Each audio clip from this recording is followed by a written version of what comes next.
ध्यान से सुनो दोस्तों। तेज और मजबूत बुद्धि, चेहरे पर चमक और शरीर में ताकत 1000 गुना बढ़ जाएगी। यह केवल 1 महीने में हो जाएगा। बस आपको प्राचीन गुरुवर ने बताया, एक नियम अपनी जिंदगी में अपनाना होगा। वह नियम कौन सा है? चलिए जानते हैं कहानी के माध्यम से। एक बार एक गुरु जो कि आयुर्वेद के बड़े ही झांता थे, वह अपने शिष्यों को उपदेश दे रहे थे। अब आपको तो पता ही है कि पहले प्राचीन समय में किताबें नहीं हुआ करती थीं। गुरु अपने सभी शिष्यों को बिना किताबों के ही ज्ञान दिया करते थे, और वह ज्ञान आज हमें किताबों में भी नहीं मिलता है। ऐसे में वह गुरु उन सभी शिष्यों को कह रहे थे कि बच्चों, क्या आप सभी लोगों को पता है कि हम लंबे समय तक स्वस्थ कैसे रह सकते हैं? तो उनके शिष्यों ने कहा कि गुरुदेव, हमें पता नहीं है, लेकिन आप हमें इसके बारे में विस्तार से बताइए। तब गुरु ने कहा कि एक छोटा सा नियम है जो हमें अनेकों बीमारियों से दूर रखता है और हम लंबे समय तक जवान रह सकते हैं। जो भी व्यक्ति इस नियम का पालन करता है वह वृद्धावस्था में भी युवा दिखाई पड़ता है। उसके चेहरे पर तेज रहता है, उसकी त्वचा में एक चमक रहती है, वह हर समय ऊर्जा से भरपूर रहता है। और जो व्यक्ति इस नियम का पालन नहीं करता है वह भरी जवानी में ही वृद्ध दिखाई देने लगता है।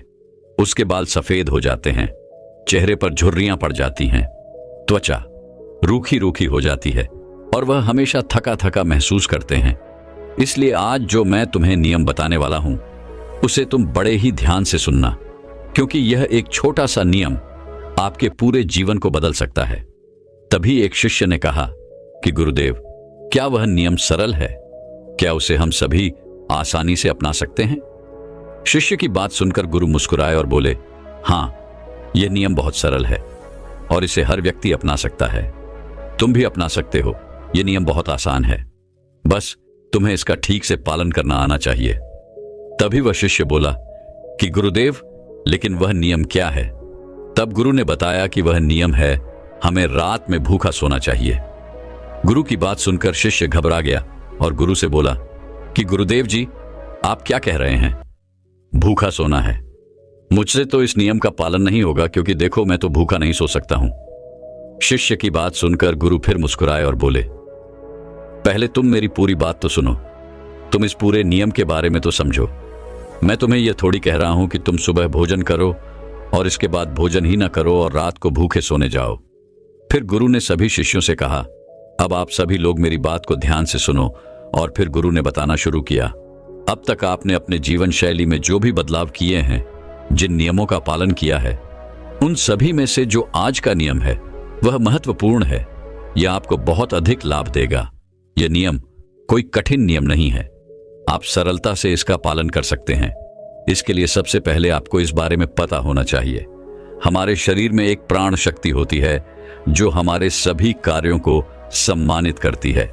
जैसे कि जब हम भोजन करते हैं तो वह प्राण शक्ति हमारे भोजन को पचाने में लग जाती है। हम कोई दिमाग का कार्य कर रहे होते हैं तो उस समय वह प्राण शक्ति उस दिमागी कार्य को ठीक तरीके से संचालित करने में लग जाती है। जब हम दौड़ रहे होते हैं तो दौड़ते समय भी हमारी जो प्राण शक्ति है वह कार्य करती है। वह प्राण शक्ति हमारे शरीर के हर कार्य को संपादित करती है। लेकिन यहां पर एक बात समझने वाली यह है कि प्राण शक्ति केवल एक समय में एक ही कार्य कर सकती है। अगर आप भोजन करते हैं और भोजन करने के तुरंत बाद अगर आप कुछ गहरी सोच में पड़ जाते हैं तो आपके पाचन तंत्र पर इसका प्रभाव पड़ेगा, क्योंकि जो प्राण शक्ति है वह पूरे तरीके से पाचन पर लग ही नहीं पाती है। उसे तो आपने बांट दिया है। प्राण शक्ति का काम था कि जो भोजन आपने खाया है वह उसको पचाएं, लेकिन आप तो गहरी सोच में डूब गए और प्राण शक्ति को एक नया काम मिल गया। अगर आप भोजन करने के बाद कोई शारीरिक परिश्रम करना शुरू कर देते हैं या फिर तेज तेज चलना शुरू कर देते हैं तो यह भी ठीक नहीं है, क्योंकि प्राण शक्ति जो पूरी तरह से पाचन पर लगती थी वह अब आपके तेज चलने पर खर्च हो रही है। इसीलिए आपको भोजन करने के बाद बहुत तेज नहीं चलना है, नहीं तो आपकी प्राण शक्ति आपके तेज चलने की तरफ आकर्षित हो जाएगी। इसीलिए आपको भोजन करने के बाद धीरे धीरे ही टहलना है। इसके बाद गुरु ने उन शिष्यों को कहा कि यह तो तुम्हें समझ में आ गया होगा कि प्राण शक्ति एक समय में एक ही कार्य कर सकती है, लेकिन जब आप देर रात में भोजन करते हैं, देर से आप खाना खाते हैं, तो पता है क्या होता है? इससे हमारे शरीर पर 3 प्रभाव पड़ते हैं। अब आप सभी इन 3 प्रभावों को ठीक से समझो। पहला प्रभाव जो हमारे शरीर पर पड़ता है वह यह है कि जो आपकी जठराग्नि होती है वह सूर्य के साथ काम करती है। यानी कि जैसे जैसे सूर्य का उदय होता है तो आपकी जो पाचन अग्नि है वह बढ़नी शुरू हो जाती है। दोपहर में वह बढ़ जाती है और संध्या काल में वह थोड़ी मंद पड़ जाती है। इसीलिए संध्या काल में हल्का भोजन करें और यही ठीक रहता है। और आपको यह भी ध्यान रखना होता है कि आपको शाम का भोजन सूर्य अस्त होने से पहले ही कर लेना है। अगर सूर्य अस्त हो गया तो आपकी जो जठराग्नि है वह बिल्कुल कम हो जाएगी और उस मंद जठराग्नि में जब आप भोजन करते हैं तो वह भोजन ठीक से नहीं पचता है। अगर आपने सात्विक भोजन भी किया होगा तो वह भी नहीं पचता है, क्योंकि उस समय है शरीर में जो टूट फूट होती है उसकी मरम्मत में वह प्राण शक्ति लगनी चाहिए।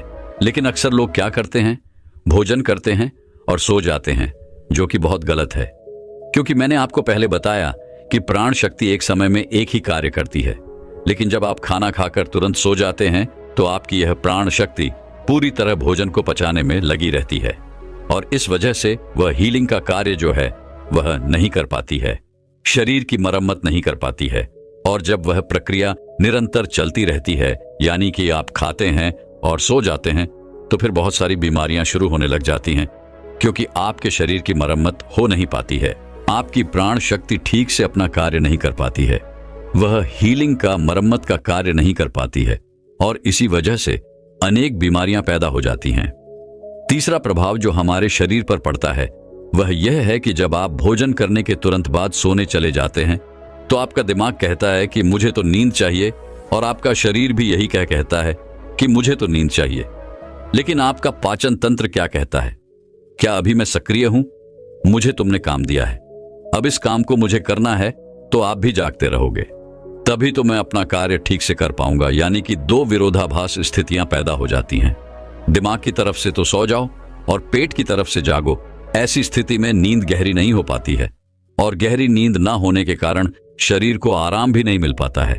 आप सो तो जाते हैं 7 घंटे या 8 घंटे, लेकिन सुबह उठने में आपको कठिनाई होती है। आप दिन भर ऊर्जावान महसूस भी नहीं कर पाते हैं और ऐसा इसलिए होता है क्योंकि रात भर प्राण शक्ति ठीक से शरीर की मरम्मत, शरीर की हीलिंग का काम नहीं कर पाई। आपकी जठराग्नि, आपकी प्राण शक्ति पूरी तरह से पाचन तंत्र पर केंद्रित रही। उसने पूरी रात भोजन को पचाने में ही अपना समय दिया और फिर जैसे आप सुबह उठते हैं तो उठते ही फिर कुछ खा लेते हैं और इसी वजह से बार बार खाने से हमारी प्राण शक्ति पूरी तरह से पाचन पर ही लगी रहती है और शरीर के दूसरे कार्य मंद पड़े रहते हैं, जो कि शरीर के लिए बहुत जरूरी थे। ये 3 प्रभाव थे जो हमारे शरीर पर पड़ते हैं। अगर आप सूर्य अस्त होने के बाद भोजन करते हैं और भारी भोजन खाते हैं तो इससे आपकी पाचन प्रणाली पूरी तरह से बिगड़ जाती है, खत्म हो जाती है और फिर आप इसे ठीक करने के लिए जुड़ लेते हैं, अनेक प्रकार के तरीके अपनाते हैं, तब भी यह ठीक नहीं हो पाती है। लेकिन जो स्वाभाविक प्रण है उस पर तो आप ध्यान ही नहीं देते हैं। स्वाभाविक प्रणाली जो परमात्मा ने आपको दी है, जिससे आपका शरीर खुद ही खुद को साफ कर लेता है, खुद ही खुद की बीमारियों को ठीक कर लेता है।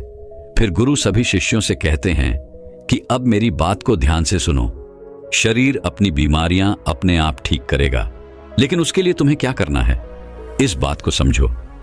इसके लिए आपको शाम 6 बजे से पहले अपना आहार लेना है। अगर आप शाम 6 बजे से पहले भोजन कर लेते हैं तो उसके बाद आप 9 से 10 बजे तक सोने के लिए जाते हैं, तो आपके पास लगभग 3 घंटे का समय होता है। और जो यह 3 घंटे का समय होता है और इसमें जो भी आपने हल्का फुल्का भोजन किया है वह आपके पेट से नीचे उतर शुरू हो जाता है और उसका अर्ध भोजन ठीक से पच भी जाता है। यानी कि आपने 7-8 बजे भोजन किया तो आपका आधा भोजन 10 बजे पच गया और जो बचा वह रात्रि के 1 बजे तक पच गया और 1 बजे के बाद जो आपकी प्राण शक्ति है वह मरम्मत का कार्य करेगी, वह हीलिंग का कार्य करने लग जाएगी। फिर गुरु उन सभी शिष्यों से कहते हैं कि आपकी प्राण शक्ति अपने कार्य को ठीक तरीके से करे। उसके लिए आप 2 तरीकों से भूखे रह सकते हैं। मैं आपको उपवास करने के लिए नहीं बोल रहा हूं, क्योंकि उपवास करना सबके लिए संभव नहीं है। मैं आपको बता रहा हूं, उसको कहा जाता है अर्ध उपवास, या इसे प्रातःकालीन उपवास भी कहते हैं। इसमें आपको उपवास करना है। वह उपवास आपको 16 घंटे का करना होता है और इसकी शुरुआत आप ऐसे कर सकते हैं कि आपने शाम को जो भोजन किया था 7 बजे, उसके बाद अगले दिन आप 7 बजे ही भोजन करें, क्योंकि जब आप 7-8 बजे भोजन कर लेते हैं तो वह भोजन आपका रात्रि में 1 बजे तक पच जाता है। उसके बाद आपके शरीर के पास लगभग 6 घंटे होते हैं और इस 6 घंटे में प्राण शक्ति शरीर की मरम्मत का कार्य करती है। आप शाम को 7-8 बजे भोजन करें और उसके बाद सुबह 7-8 बजे भोजन करें, और यह नियम हर कोई अपना सकता है। यह बिल्कुल सरल है, लेकिन अगर आप रात को 8-9 या फिर 10 बजे भोजन खाते हैं तो आप अपने इस नियम को बदलें और 7-8 बजे भोजन शुरू करें, क्योंकि यह छोटा सा नियम आपके जीवन में बड़ा बदलाव करेगा। दूसरी सारी चीजें बाद में, पहले अपने शरीर के स्वाभाविक प्रणाली को ठीक करना है। अगर आपको इस नियम से और भी ज्यादा फायदा लेना है तो आप शाम को 7-8 बजे भोजन कीजिए और उसके बाद सुबह 11 बजे भोजन करिए। अगर आप 7 से 11 बजे भोजन करते हैं तो आपके शरीर के पास 16 घंटे होते हैं जिसमें वह भोजन का पाचन भी करेगा, और उस भोजन को पचाने के बाद वह रिपेयरिंग का काम करना भी शुरू कर देगा। इस प्रकार से जब आप अपने शरीर को आराम देते हैं, पाचन तंत्र को रिलैक्स होने देते हैं, प्राण शक्ति को अपना कार्य करने देते हैं, तो यह प्राण शक्ति आपके पूरे शरीर को प्रभावित करेगी, पूरे सिस्टम को ठीक करेगी, और आपको यह प्रभाव 15 से 20 दिन में दिखना शुरू हो जाएगा। अगर आपको कोई गंभीर बीमारी है तो वह ठीक होना शुरू हो जाएगी। अगर आपकी त्वचा खराब है तो वह भी ठीक होने लगेगी। आपकी त्वचा ग्लो करेगी। अगर आपके बाल बहुत ज्यादा झड़ते हैं तो आपके बाल भी मजबूत होंगे, और अगर आपके बाल सफेद हो चुके हैं तो वह भी धीरे धीरे काले होना शुरू हो जाएंगे। अगर आप बहुत थका थका महसूस करते हैं तो आप ऊर्जावान महसूस करने लगेंगे। अगर आपको कोई मानसिक समस्या है, चिंता है, तनाव है, तो आपकी चिंता और तनाव भी दूर हो जाएगा। जो विद्यार्थी पढ़ते तो हैं लेकिन उनको याद नहीं रहता है, तो उन्हें भी पढ़ी हुई चीजें जो हैं वह याद रहने लगेगी। आपको पता है कि हमें कोई चीज याद क्यों नहीं रहती है? क्योंकि हमारा दिमाग रिलैक्स नहीं रह पाता, क्योंकि हमारी प्राण शक्ति पूरी तरह से हमारे भोजन को पचाने में ही लगी रहती है और वह दिमाग की तरफ जा ही नहीं पाती है। लेकिन आप इस नियम का पालन करेंगे तो आपकी एकाग्रता बढ़ जाएगी। दिमाग कोई भी कार्य अच्छे से करना शुरू कर देगा। अगर आप 10 घंटे का उपवास कर सकते हैं तो आपके शरीर का फैट कम होगा। अगर आप वजन बढ़ाना भी चाहते हैं तो आपका वजन भी बढ़ेगा, लेकिन जो एक्स्ट्रा फैट होता है वह कम हो जाएगा, क्योंकि मोटापा अनेक बीमारियों को जन्म देता है। यह नियम आपके लिए हर प्रकार से उपयोगी है। तभी गुरु की बात सुनकर उनमें से एक शिष्य खड़ा हुआ और उनसे बोला कि गुरुदेव, मेरे मन में 2 प्रश्न उठ रहे हैं, कृपया करके आप उनका भी जवाब दीजिए। गुरु ने कहा कि पूछो बेटा, तुम्हारा क्या प्रश्न है?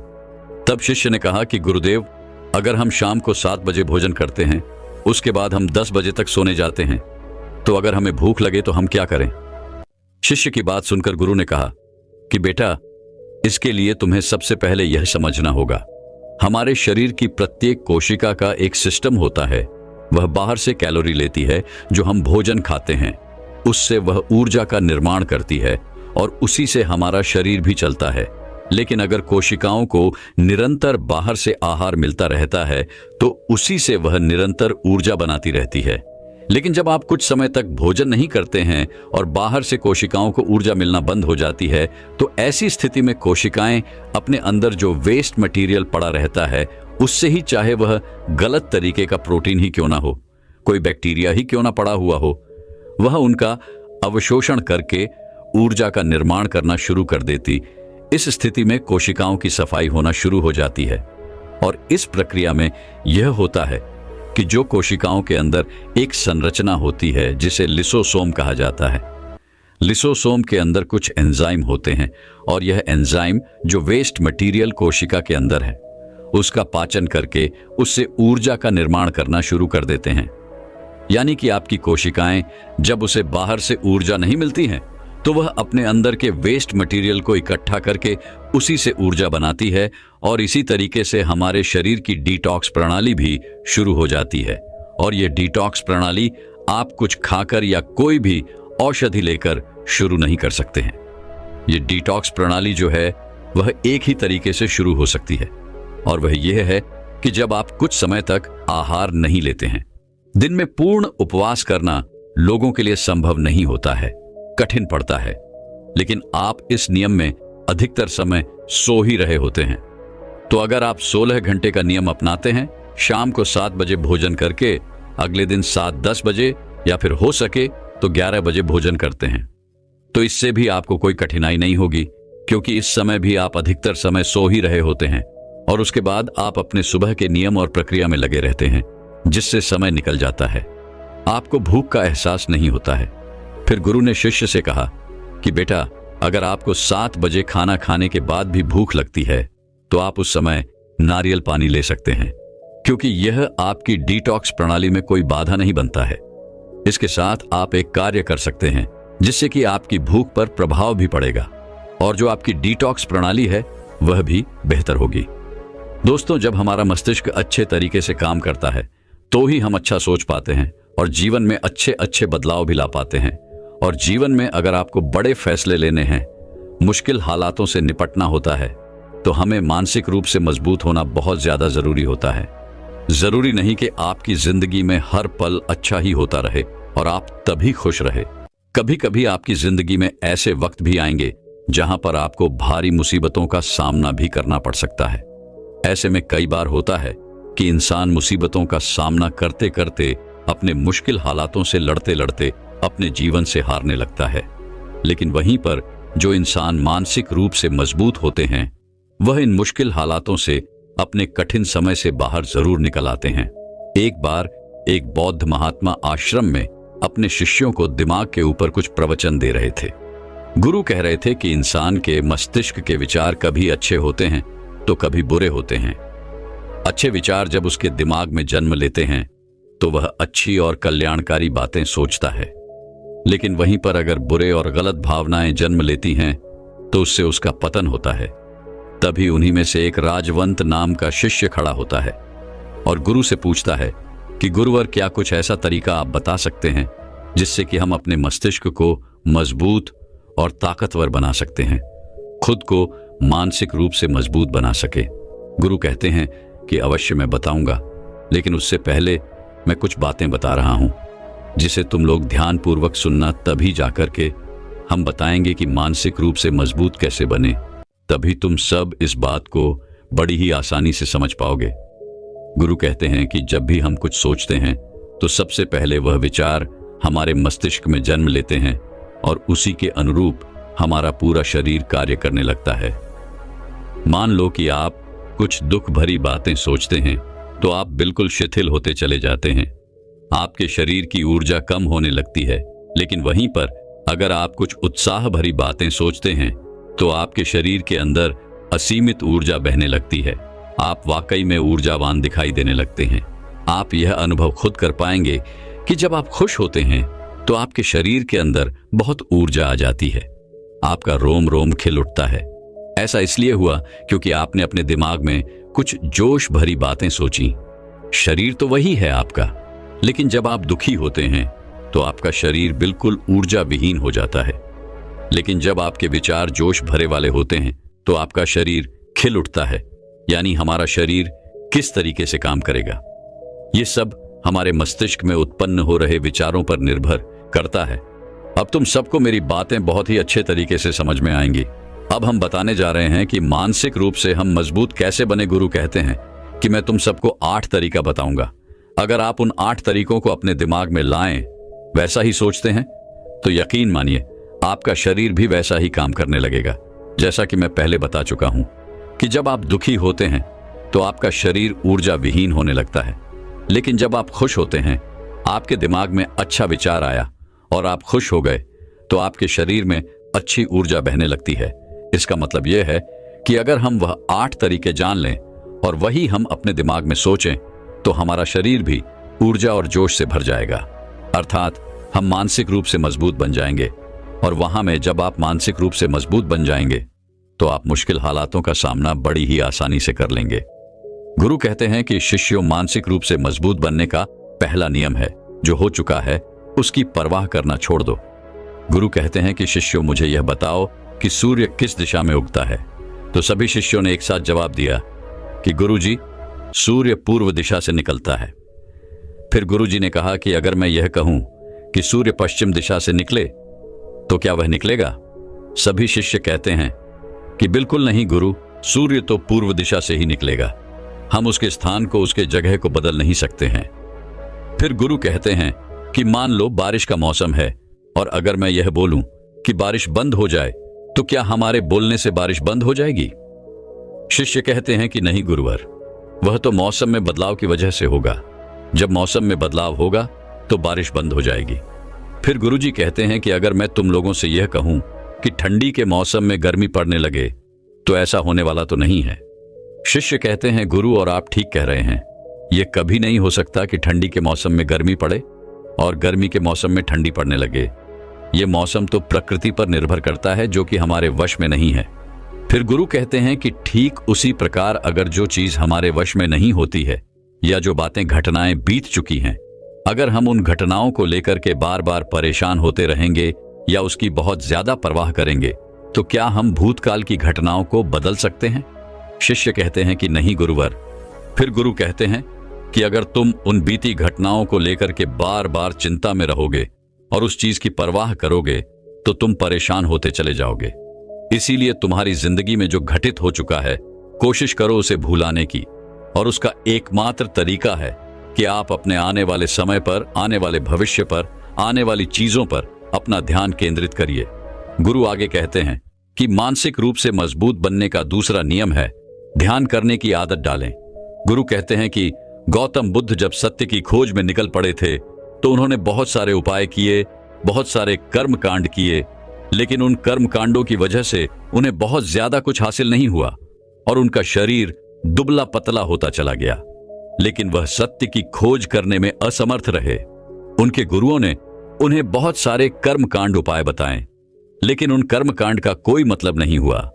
अंत में जब भगवान गौतम बुद्ध स्वयं ध्यान की अवस्था में बैठे तो धीरे धीरे ध्यान की गहराइयों में जाकर के उन्हें वह सारी चीजें लगने लगी जिस चीज की वह खोज में निकल पड़े थे। ध्यान के जरिए वह अपने सभी विचार पर विजय पा लिए। उन्होंने पापी मार्ग को पराजित किया, काम वासना पर विजय पाई, अपनी हर एक भावना पर वह विजय पा लिए। और यह सब तभी हुआ जब वे ध्यान की गहरी अवस्था में बैठे और कई दिनों तक ऐसे ही बैठे रहे। ध्यान करने से हमारा मन और मस्तिष्क बहुत ही शांत हो जाता है, जिससे कि अगर हम किसी वस्तु पर या किसी के बारे में या किसी चीज के बारे में जब विचार करते हैं तो हमारा पूरा ध्यान उसी पर केंद्रित रहता है। हमारा दिमाग ज्यादा इधर उधर भागता नहीं है और हम चीजों को बहुत ही अच्छे तरीके से समझ पाते हैं। ध्यान ही एक ऐसा तरीका है जो आपको हर तरीके से आपके दिमाग को मजबूत बनाता है। बौद्ध भिक्षु अगर किसी बात पर ज्यादा जोर देते हैं तो वह ध्यान की प्रक्रिया पर ध्यान में कई घंटे तक बैठे रहते हैं, जिससे उनका दिमाग बहुत ही शांत रहता है, उनका मन बहुत ही शांत रहता है, और जिसका मन शांत रहता है वही किसी भी चीज पर अच्छी तरह अच्छी तरीके से विचार कर सकता है। अर्थात वह मन और मन मस्तिष्क दोनों से मजबूत होता चला जाता है। ध्यान करने से आपकी सारी वासनाएं आपके नियंत्रण में रहेंगी। आप अपनी इच्छा अनुसार अपनी वासना को अपने वश में किए रहेंगे। गुरु आगे कहते हैं कि मानसिक रूप से मजबूत बनने का तीसरा नियम है बहुत ज्यादा किसी से उम्मीद मत रखना। गुरु ने कहा कि तुम सब अपनी मर्जी से जन्म लिए हो, अपनी मर्जी से ही गर्भ का चुनाव किए हो, लेकिन इंसान जन्म लेने के बाद वह यह सब भूल जाता है कि उसे क्या करना क्या नहीं, वह किस लिए जन्म लिया था, और जन्म लेने के बाद वह तमाम तरह की वासनाओं से ग्रसित हो जाता है। इस संसार की मोह माया में वह बहुत ज्यादा परेशान हो जाता है। वह खुद को जान ही नहीं पाता, वह खुद को भूल जाता है, और यही वजह रहती है कि वह तरह तरह के लोगों से अपनी बहुत ज्यादा उम्मीदें लगा बैठता है। उम्मीदें दुख का कारण बनती है। जिस भी व्यक्ति वस्तु से आपकी उम्मीदें ज्यादा बढ़ जाएंगी, आने वाले समय में सबसे ज्यादा दुख आपको उसी से मिलने वाला है, क्योंकि उम्मीद जहां होती है दुख भी वहीं पर होता है। क्योंकि आप किसी से बहुत ज्यादा उम्मीद लगा लिए और वह व्यक्ति आपकी उम्मीदों पर खरा नहीं होता रहा, तो सबसे ज्यादा दुख आपको उसी से होने वाला है, क्योंकि जब उम्मीद टूटती है तो दुख बहुत ज्यादा होता है। इसलिए इस सांसारिक, इस भौतिक जीवन में बहुत ज्यादा उम्मीद और बहुत ज्यादा मोह किसी भी व्यक्ति से मत करना। तभी एक शिष्य उठ खड़ा होता है और कहता है कि हे गुरु, हम बिना उम्मीद से, बिना आशा से कैसे जी सकते हैं? हम सबके मन में रहता है कि मुझे यह चीज करनी है, मुझे वह चीज करनी है, मुझे जीवन में ऊंचाइयों को हासिल करना है। बिना उम्मीद के तो हम लोग जीवन में आगे बढ़ ही नहीं सकते। गुरु ने कहा कि कुछ पाने की लालसा, कुछ बड़ा बनने की लालसा जीवन में जरूर आपको ऊंचाइयों तक ले जाएगी। कुछ बड़ा बनने के लिए लालसा खुद से होती है, ना कि किसी व्यक्ति वस्तु विशेष से। मैं यहां पर लोगों के बारे में बात कर रहा हूं कि अगर तुम ये सोचो कि मेरा दोस्त मेरे साथ हमेशा खड़ा रहेगा, या मेरे लिए मेरे साथ हमेशा खड़ा रहेगा, या आप जो सोचे वह सामने वाला इंसान आपके लिए वैसा करे, तो यह सभी चीजें बहुत ज्यादा उम्मीद और मोह को बढ़ावा देती हैं। बहुत ज्यादा उम्मीद किसी से मत रखना। खुद से उम्मीद रखोगे तो दुख बहुत ज्यादा नहीं होगा, लेकिन अगर दूसरों से उम्मीद रखोगे और वह उम्मीद पूरी नहीं हुई तो दुख बहुत ज्यादा होगा। कई बार होता है कि माता पिता जो अपने जीवन में हासिल नहीं कर पाए, वह चाहते हैं कि वह चीज उनके बच्चे हासिल करें। वह सारा भार अपने बच्चों पर ला देते हैं। बच्चे उनके हिसाब से चले, वह उनकी उम्मीदों को पूरा करे। उन्होंने जो अपने जीवन में हासिल नहीं कर पाया वह काम अब उनके बच्चे करे, और लगभग इस समय तो सभी के माता पिता यही कह रहे हैं। बहुत कम लोग होते हैं जो अपने बच्चों को आजाद रखते हैं। मेरी सभी से गुजारिश है कि अपनी उम्मीदों का पहाड़ अपने बच्चों पर ना थोपें। गुरु कहते हैं कि मानसिक रूप से मजबूत होने का चौथा नियम है कि पहली बार में ही किसी काम में फेल होने से डरो मत। गुरु आगे कहते हैं कि शिष्यों, अगर डर तुम पर हावी हो जाएगा तो तुम अवश्य असफल हो जाओगे। अपनी जिंदगी में वह इंसान सबसे ज्यादा असफल होता है जिसे अपने लक्ष्य को पाने का डर रहता है। अगर डर तुम्हारी जिंदगी में बढ़ गया तो तुम्हें वह असफलता की तरफ जरूर ले जाएगा, क्योंकि डर तुम्हारे आत्मबल को, तुम्हारे आत्मविश्वास को डगमगा देगा, कमजोर कर देगा, और तुम्हारा आत्मबल, तुम्हारा आत्मविश्वास कमजोर हो जाएगा तो तुम निश्चित ही अपने लक्ष्य को पाने में असमर्थ महसूस करोगे, और यही असमर्थता तुम्हें असफलता की तरफ ले जाएगी। इसलिए जीवन में जब तुम अपने लक्ष्य की प्राप्ति के लिए आगे बढ़ो तो मन में किसी भी चीज की शंका मत रखो कि मैं फेल हो जाऊंगा। अगर यह नहीं हुआ तो यह हो जाएगा। ये सब बातें अपने दिमाग में मत लाओ, क्योंकि यह सभी बातें आपको डर की तरफ ले जाएंगी, और जब डर बढ़ेगा तो तमाम शंका आपके दिमाग में पैदा होगी।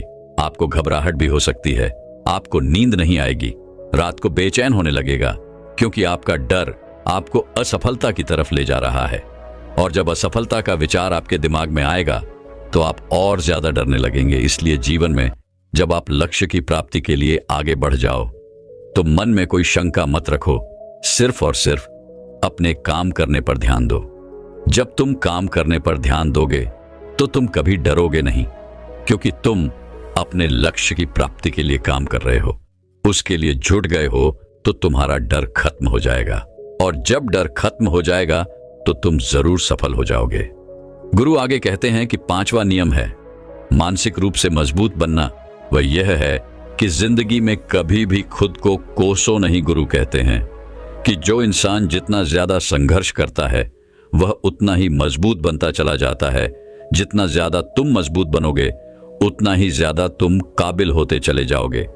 इसलिए अगर तुम किसी भी चीज में असफल भी हो जाते हो, या कोई चीज तुम्हारी इच्छा के अनुसार नहीं हुई, या तुमने कुछ ऐसा कार्य किया जैसा नहीं करना चाहिए था, और इन सब बातों को लेकर के अगर तुम पछता रहे हो, खुद को कोस रहे हो, तो ये तुम्हें मानसिक रूप से कमजोर करता चला जाएगा, क्योंकि खुद को कोसना बहुत ज्यादा खतरनाक होता है। यह आपके दिमाग की क्षमता को कम कर देगा, आपकी सोचने समझने की शक्ति को कम कर देगा, आपके आत्मबल, आपके आत्मविश्वास को कम कर देगा। इसीलिए जीवन में कभी भी किसी भी कार्य के लिए खुद को कोसना नहीं, क्योंकि अगर वह कार्य तुमसे नहीं हुआ है, या जो तुम सोच रहे हो वह जिंदगी में नहीं कर पाए, तो इसका मतलब यह नहीं है कि तुम असफल ही हो गए। अगर मैं ये कहूं कि यह सामने वाला आम का पेड़ है, इस पर सबसे पहले कौन सा जानवर चढ़ेगा? हाथी चढ़ेगा, बंदर चढ़ेगा, या फिर गिलहरी, और या फिर शेर? तो सभी शिष्यों ने कहा कि गुरु, इस पर तो गिलहरी और बंदर सबसे पहले चढ़ जाएंगे। तभी फिर गुरु कहते हैं कि तो अगर यह हाथी सोचें कि मैं इस पेड़ पर नहीं चढ़ पाया, अगर वह खुद को कोसने लगे, तो क्या यह सही है? शिष्य ने कहा कि गुरुवर, यह तो गलत बात है, क्योंकि हाथी तो कभी भी पेड़ पर चढ़ ही नहीं सकता। हाथी तो पेड़ पर चढ़ने के लिए बना ही नहीं है। गुरु कहते हैं कि ठीक इसी प्रकार हर एक व्यक्ति का काम करने की कला का, दिमाग का अलग अलग महत्व होता है। कोई किसी कार्य में माहिर होता है तो कोई किसी कार्य में बस हमें इसी को समझने की जरूरत होती है। जरूरी नहीं कि दुनिया के लोग जैसा कर रहे हैं तो तुम भी वैसा करो। तुम अपनी प्रतिभा के हिसाब से कार्य को करो। अगर तुम अपनी प्रतिभा के हिसाब से करोगे तो तुम उसमें जरूर सफल हो जाओगे। गुरु आगे कहते हैं कि मानसिक रूप से मजबूत बनने का छठा नियम है, अपनी ऊर्जा को व्यर्थ में बर्बाद मत करो। गुरु कहते हैं कि तुम सबके अंदर अभी बहुत ऊर्जा है। कभी भी अपनी ऊर्जा को गलत कार्यों में, गलत लोगों पर बर्बाद मत करना, क्योंकि अगर तुम अपनी ऊर्जा को बर्बाद करोगे तो वह तुम्हें बर्बादी की तरफ ले जाएगी। इसीलिए अपनी ऊर्जा को अपने लक्ष्य में लगाओ, क्योंकि अभी तुम सबके पास बहुत ज्यादा ऊर्जा है। अगर तुम सब पूरी ऊर्जा के साथ अपने लक्ष्य पर जुड़ जाओगे तो तुम जरूर सफल हो जाओगे। लेकिन अगर तुम ऊर्जा को गलत जगह पर लगा रहे हो तो तुम्हारी ऊर्जा बिखरने लगेगी, और जब ऊर्जा बिखरने लगेगी तो तुम कभी भी अपने लक्ष्य की प्राप्त नहीं कर पाओगे। गुरु आगे कहते हैं कि मानसिक रूप से मजबूत बनने का 7वां नियम है, सुनो सबकी लेकिन करो खुद की, अपने मन की। गुरु कहते हैं कि शिष्यों, पहले ध्यान से तुम यह पता करो कि तुम्हारे अंदर कितनी क्षमता है। अगर तुम सबको अपनी क्षमता के बारे में पता है तो तुम अपनी क्षमता के हिसाब से कार्य को करो। भले लाखों लोग तुमसे यह बोले कि तुम इस कार्य को नहीं कर सकते हो, उस कार्य को नहीं कर सकते हो, तो तुम कभी भी उन पर भरोसा नहीं करना या उनके हिसाब से मत चलना, क्योंकि शरीर तुम्हारा अपना है। तुम्हें खुद के बारे में सबसे ज्यादा तुम ही जान पाओगे। कोई दूसरा तुम्हारे बारे में तुमसे ज्यादा नहीं जान पाएगा। तुम सबको अपने अपने बारे में पता होगा, अपनी अपनी क्षमता के बारे में पता होगा कि तुम इस कार्य को या किसी भी कार्य को कैसे कर सकते हो। कोई किसी कार्य को बहुत जल्दी कर सकता है तो कोई थोड़ा समय लगा सकता है। ये सब बातें तुम सबको खुद के बारे में सबसे ज्यादा तुम ही को पता होगी। इसलिए तुम्हारे अंदर जो क्षमता है, अपनी क्षमता के हिसाब से ही अपने कार्य का चुनाव करो। और जब तुम अपनी क्षमता के हिसाब से कार्य को करोगे, खुद के अंदर की आवाज को सुनोगे, तो तुम जीवन में जरूर आगे जाओगे। कई बार होता है कि लोग खुद की क्षमता को पहचानते ही नहीं। जैसा दूसरे लोग कह रहे हैं वह वैसा ही करने लगते हैं और अपनी जिंदगी का ढेर सारा समय यूं ही बर्बाद कर देते हैं। उनसे ऐसा काम करने को कहा गया था तो वह भी वैसा ही काम करने में जुट गए, बिना सोचे समझे ही उनकी क्षमता कितनी है या उनकी प्रतिभा उस कार्य में है कि नहीं, तो ऐसे लोग कभी भी अपने लक्ष्य को प्राप्त नहीं कर सकते। क्योंकि जो इंसान अपनी खुद की क्षमता को नहीं पहचान पाएगा वह जीवन में कभी भी सफलता अर्जित नहीं कर पाएगा। यह शरीर तुम्हारा है, यह दिमाग तुम्हारा है। सोचने से समझने की शक्ति भी तुम्हें ही तय करनी है। तो पता होना चाहिए कि तुम्हारा शरीर कितना मजबूत है, कितना ताकतवर है और इसमें कितनी क्षमता है। और अगर क्षमता नहीं है तो अपने शरीर की क्षमता को बढ़ाने की कोशिश करिए और खुद के अंदर की खुद की भावनाओं को सुनने प्रयास करिए और अपनी क्षमता के हिसाब से आगे बढ़िए। फिर गुरु आगे कहते हैं कि मानसिक रूप से मजबूत बनने का 8वां नियम है, बोलना कम करो और अपने कार्य पर ध्यान दो। गुरु आगे कहते हैं कि जो इंसान बहुत ज्यादा बोलता है वह अपनी ऊर्जा को यूं ही नष्ट करता रहता है, क्योंकि जो बोलता ज्यादा है वह सोचता कम है। क्योंकि उसने अपनी सारी की सारी ऊर्जा बोलने में खपत कर दी तो वह कैसे सोचेगा? क्या उसे सोचने का समय ही नहीं मिल पाया? लेकिन जो इंसान कम बोलता है उसे सोचने का समय ज्यादा मिल जाता है। और जब तुम किसी बात पर या किसी तत्व पर ज्यादा विचार करोगे तो जाहिर सी बात है कि तुम्हारे दिमाग में तमाम विचार आएंगे और वह विचार ही तुम्हें सफलता की तरफ ले जाएंगे। गुरु कहते हैं कि शिष्यों, अगर मैं तुमसे कुछ सवाल पूछता हूं तो सबसे पहले तुम सोचते हो, तुरंत बोल तो नहीं देते। लेकिन अगर कोई यहां बैठा है और वह अपने साथी से बात कर रहा है, अपने दूसरे गुरु भाइयों से बात कर रहा है, तो वह कभी हमारी बात पर ध्यान नहीं दे पाएगा। और जब हम प्रश्न पूछेंगे तो उसका गलत जवाब वह दे देगा, क्योंकि वह बोलने में अपनी ऊर्जा व्यर्थ कर रहा है। वह हमारी तरफ तो ध्यान दिया ही नहीं, लेकिन जो शिष्य शांत हैं, हमारी बात को ध्यान से सुन रहा है, तो वह सोच विचार करके पूर्ण तरीके से उत्तर देगा और उसके उत्तर भी सही होंगे। इसलिए शिष्यों, कम बोलने का अभ्यास करो। जब तुम कम बोलने का अभ्यास करोगे तो तुम किसी भी बात पर, किसी भी तथ्य पर ज्यादा विचार कर पाओगे। तो जाहिर सी बात है कि समस्या का समाधान जरूर निकल कर आएगा। और कम बोलने से तुम्हारी ऊर्जा की भी बचत होगी। उस ऊर्जा को सोचने में लगाओ। गुरु कहते हैं कि शिष्यों, यह थे मानसिक रूप से मजबूत बनने के 8 नियम। अगर तुम सब यकीन के साथ इन 8 नियम का पालन अपनी जिंदगी में करते हो तो तुम मानसिक रूप से अवश्य मजबूत बनोगे। फिर कोई परेशानी, कोई भी रुकावट तुम्हारी जिंदगी में नहीं आने वाली है। कोई समस्या भी आएगी तो तुम उसका डटकर सामना भी कर पाओगे। सभी शिष्य गुरु की बात को सुनकर कि उनका कोटि कोटि नमन करते हैं और वे लोग समझ जाते हैं कि मानसिक रूप से मजबूत बनने के यह 8 नियम उनकी जिंदगी में कितने हितकारी साबित होने वाले हैं। वह सभी गुरु को प्रणाम करते हैं और उस दिन की शिक्षा भी पूरी हो जाती है। सभी लोग अपने आश्रम में चले जाते हैं। दोस्तों, मैं उम्मीद करता हूं कि यह कहानी सुनने से आपके जीवन में अच्छे बदलाव आए होंगे। आपको इस वीडियो से क्या सीखने मिला, ये कमेंट करके जरूर बताएं और अपने परिवार स्विंगल दोस्त या आपके करीब इंसान के साथ ये कहानी शेयर करके उन्हें भी इस जनाह से परिचित करवाएं